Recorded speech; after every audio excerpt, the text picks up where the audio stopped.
Alright, here we are going into battle with our green-white cat deck. Our opponent is KYP01 Gaming. Another Bronze League player we got matched against, so hopefully this will be a fairly even, fairly exciting game here. The game does take a while to load the match. Looks like we're going first. We've got a decent starting hand with 3 lands, including both colors of mana, a couple Feral Prowlers for turns 2, and a Pride Sovereign for turn 3. We can't cast History of Benalia with what we've got in hand, but I think I'm okay with all of this anyway. We'll keep this hand.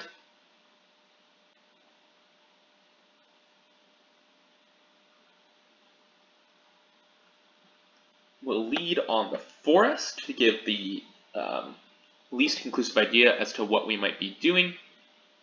And we'll see what our opponent has for us here. Opponent leads on a Plains into Sacred Cat. So they could be doing something similar to us, or they could be the pure life gain strategy. Either of those is possible. We are going to get this Feral Prowler into play. So we're going to play a Plains, just in case we do draw a second white source next turn. We'll be able to play the History of Benalia. The 1/3 prevents an attack from my opponent's Sacred Cat. We see more white lands from them, specifically a Chef-Net Ruins, into a treasure map. It's nice to see. It's certainly giving us the possibility of just catching our opponent with their pants down and hitting them hard and fast. Certainly we're going to go into combat here with the Feral Prowler. My opponent is almost certainly not going to block. And then, with our Oasis, we can stick the Pride Sovereign. Because we control another cat, that's a 3/2 for 3, which is perfect. We can actually have it attack as a 4/4 next turn. Opponent doesn't find any action of note. We did find another bit of white mana here, which is nice. Next turn we'll be able to stick that Anointed Procession. For now we're just going to play a cat. It doesn't particularly matter which cat. I think actually the Prowler is better because the companion would just end up trading with that Sacred Cat.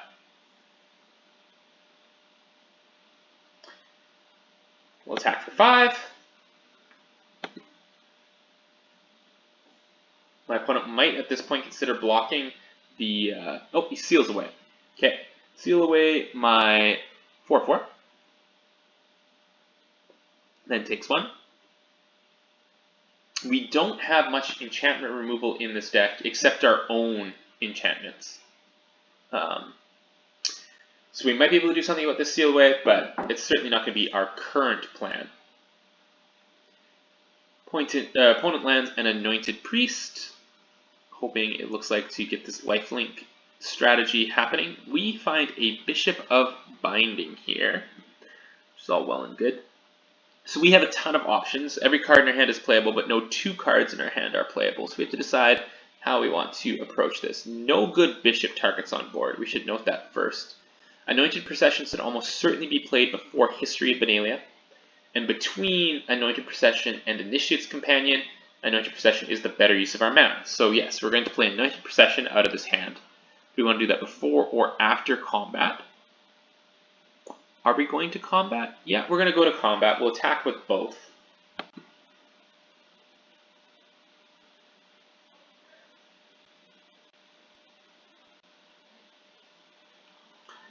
Opponent does have something they can do. Might just be the treasure map, though. A block with the Anointed Priest is guaranteed here. But we'll still get 1 point of damage through on the other side with the other Prowler. And then in our second main, we'll get this Procession down. Next turn then, we can play History of Benalia, which is going to produce, over the course of 2 turns, 4 2/2 knights for us, and then it's going to give all those knights +2/+1 on the final turn. Sagas are pretty crazy.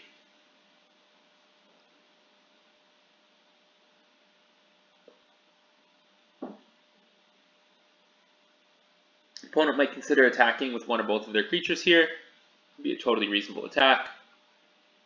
Looks like it's just the Sacred Cat that's going to come over.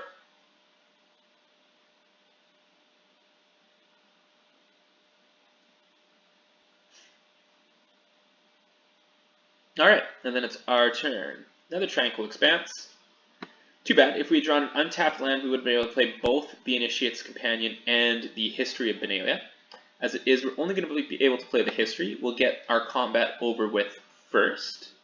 Just good sequencing there. It's not as if we can actually affect the combat at all.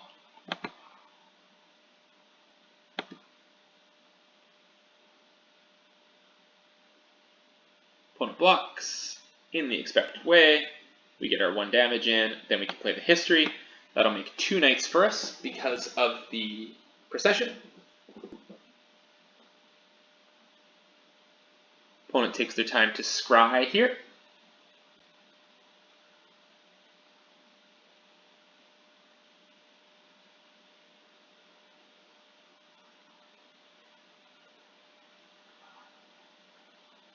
So now if my opponent attacks with just the Sacred Cat, obviously we block the cat. If he attacks with both, then we take both our knights and block the priest, actually.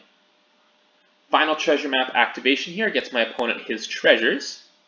Let's see what he can do with that 5 mana.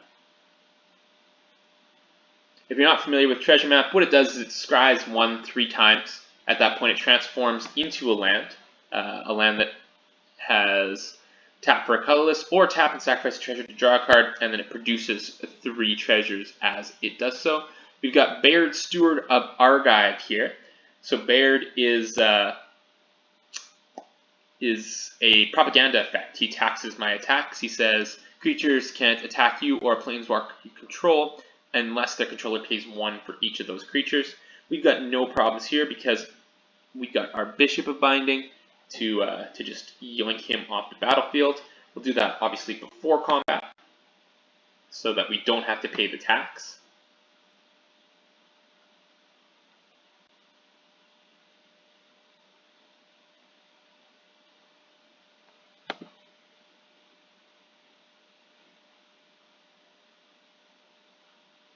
Now, we'll attack with everything. If my opponent's smart, he'll double block one of the knights.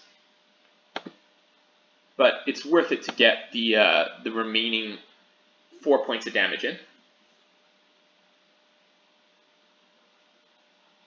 Nope, he only single blocks a knight, so that I don't think that's at all the optimal block for my opponent there. He really needs to get as many knights off the battlefield as he can because the History is going to activate on this next turn here.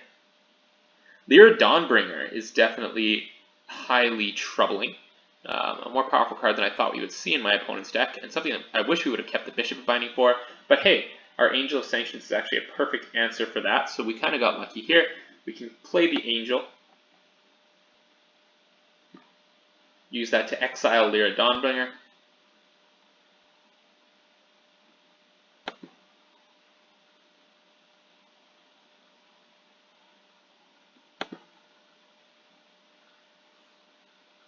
And then everything will attack.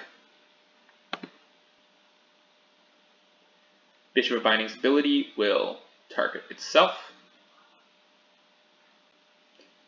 My opponent will have to try to block these knights. Yep, that's going to kill both his creatures.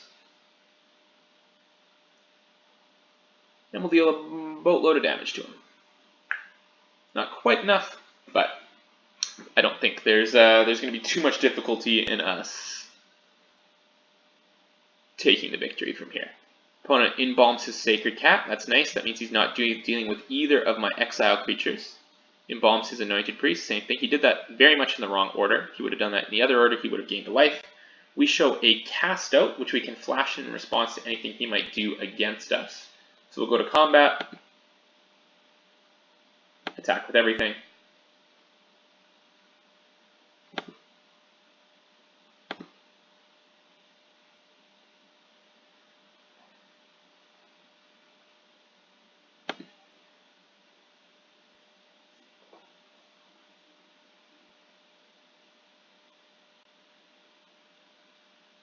My opponent might be trying to do something like seal away here. Yeah, no, he doesn't have anything.